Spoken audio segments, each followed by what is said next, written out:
ராமநாத சுவாமி திருக்கோவிலில் உள்ள உலக பிரசித்தி பெற்ற 3ஆம் பிரகாரத்தில் பக்தர்கள் செல்போனில் வீடியோ போட்டோ எடுக்க தடை விதிக்கப்பட்டுள்ள நிலையில் தடையை மீறி பக்தர்கள் போட்டோ வீடியோ எடுப்பதால் 3ஆம் பிரகாரத்தில் போட்டோ வீடியோ எடுப்பதற்கு 1 கோடி ரூபாய்க்கு ஏலம் எடுத்த நபருக்கு நஷ்டம் ஏற்பட்டுள்ளதாகவும் கோவிலுக்குள் பக்தர்கள் செல்போன் எடுத்து வருவதை தடுக்க கோவில் நிர்வாகம் உடனடியாக நடவடிக்கை எடுக்க வேண்டும் என உள்ளூர் பொதுமக்கள் கோரிக்கை விடுத்துள்ளனர்.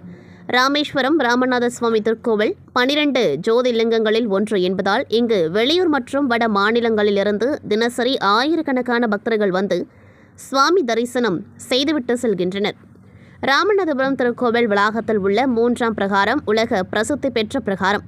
3ஆம் பிரகாரத்தின் அகலம் இந்தியாவில் எந்த கோவிலும் இல்லாத அளவு அகலமாக இருப்பதால் இது உலக பிரசித்தி பெற்றதாக கருதப்படுகின்றது. எனவே ராமேஸ்வரம் கோவிலுக்கு வரும் பக்தர்கள் அரசியல் கட்சி தலைவர்கள், முக்கிய விருந்தினர்கள் மற்றும் துறையை சேர்ந்தவர்கள் என பலரும் கோவில் 3ஆம் பிரகாரத்தில் நின்று போட்டோ மற்றும் வீடியோ எடுத்துக்கொள்வதை வழக்கமாக கொண்டுள்ளனர். இந்நிலையில் ராமேஸ்வரம் ராமநாத சுவாமி திருக்கோவில் நிர்வாகத்தின் சார்பில் 3ஆம் பிரகாரத்தில் பக்தர்கள் போட்டோ வீடியோ எடுப்பதற்கு தடை விதிக்கப்பட்டுள்ளது.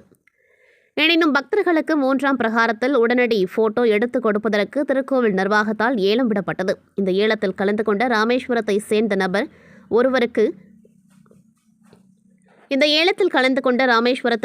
நபர் ஒருவர் 1 கோடி ரூபாய்க்கு ஏலம் எடுத்துள்ளார். ஆனால் 3ஆம் பிரகாரத்தில் தொடர்ந்து பக்தர்கள் கொண்டு வரும் செல்போன்களில் போட்டோ மற்றும் ரீல்ஸ் வீடியோ எடுப்பதால் 1 கோடி ரூபாய்க்கு ஏலம் எடுத்த நபருக்கு நஷ்டம் ஏற்பட்டுள்ளது. திருக்கோவிலுக்குள் செல்போன் எடுத்து வர தடை விதிக்கப்பட்டுள்ள நிலையில் பக்தர்கள் தடையை மீறி செல்போன் எடுத்து வந்து 3ஆம் பிரகாரத்தில் போட்டோ வீடியோ எடுத்து செல்கின்றனர்.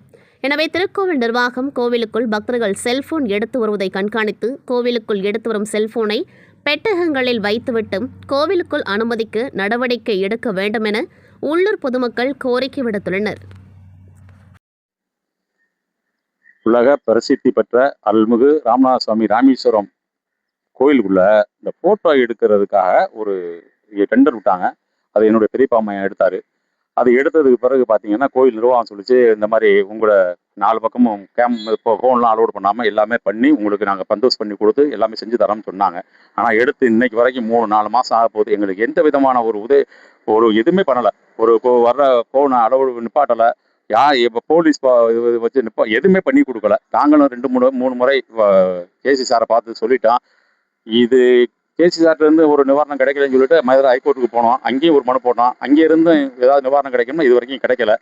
100 ஒரு ரீல்ஸு அது இது ஃபோட்டோ கீட்டான்னு சொல்லி ஒரு நாளைக்கு 5000-10,000 பேர் வர்ற இடத்துல எங்களுக்கு பார்த்தீங்கன்னா ஒரு 50 பேர் 100 பேர் ஃபோட்டோ எடுக்கிறது ரொம்ப ரொம்ப கம்மியாக இருக்குது. 25 பேர் 30 பேர் 50 பேர் தான் எடுக்கிறாங்க.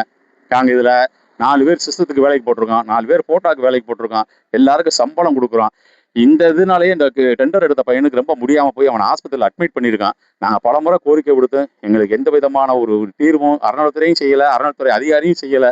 நாங்களும் பலமுறை இதுக்காக கோரிக்கை கொடுத்துருக்கோம். இதுக்கு சரியான முறையில் காவல்துறையுமே எங்களுக்கு எந்த ஒத்துழைப்பும் கொடுக்கல. காவல்துறை கேட்டால் நீங்கள் அறநிலைத்துறை கேளுங்க, எங்களுக்கு அறநிலையத்துலேருந்து சரியான ஒரு இது கேட்கல, நாங்கள் அதனால் உங்களுக்குலாம் பண்ணி கொடுக்க முடியாதுன்னு காவல்துறையும் சொல்கிறாங்க. இதுக்கு என்ன தீர்வு என்னன்னு தெரியாமல் இருந்துக்கிட்டு இருக்கான். அதுக்கு நல்ல முறையில் ஒரு தீர்வு கொடுக்கணும்னு சொல்லிட்டு அறநிலைத்துறையும் அறநிலையத்தை சேர்ந்த அதிகாரியும் ரொம்ப விரும்பி கேட்டுக்கிறோம். என் பேர் ஆர் சக்திவேல் ராமேஸ்வரம். இப்ப இந்த விஷயத்த சொல்றது நாங்க எங்களுக்காக சொல்லல. கோயிலினுடைய புனித தன்மை, கோயிலுக்குள்ள மூலஸ்தானத்துல ரீல்ஸ் எடுக்கிறாங்க. 4 பக்கத்துல ஒரு கவுண்டரை போட்டு போலீஸே உட்கார்ந்து ஒருத்தரை கூட என்னன்னு கேட்கறது இல்லை. அதை நாங்கள் போலீஸை குற்றம் சொல்லணும் இல்லை. அதோடமே இப்போ வீடியோவில் எங்களுக்கு ஆதாரப்பூர்வமாக எல்லாமே இருக்கு. யாருமே எதுவுமே செய்யறது இல்லை. அப்போ கோயிலினுடைய கோயிலினுடைய பாதுகாப்பும் கேள்விக்குறியா இருக்கு. புனிதத்தன்மையே பாதுகாக்கப்படலை. இப்போ எதுவுமே செய்யறத. அப்போ போலீஸை கேட்டா எங்களுக்கு தெரியாதுங்கிறாங்க, அறநிலைத்துறை கேட்டா எங்களுக்கு தெரியாதுங்கிறாங்க. 4 பக்கமும் கவுண்டர் போட்டு அடைச்சு போனெல்லாம் வாங்கி திருச்செந்தூர், பழனி, பேர் என்ன இது மதுரை, இதுல கம்ப்ளீட்டா க்ளோஸ் பண்ணிட்டாங்க. ராமேஸ்வரத்துல மட்டும் ஏன் க்ளோஸ் பண்ண மாட்டேங்கிறாங்க? இதுக்கு என்ன காரணம்? இது யார் அறநிலைத்துறையை சேர்ந்ததா இல்லை அறநிலைத்துறையில் இருக்கிற அதிகாரி காரணமா?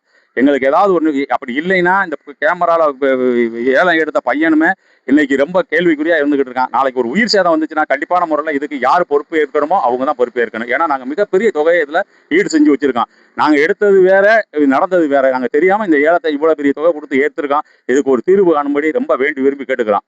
நன்றி, வணக்கம்.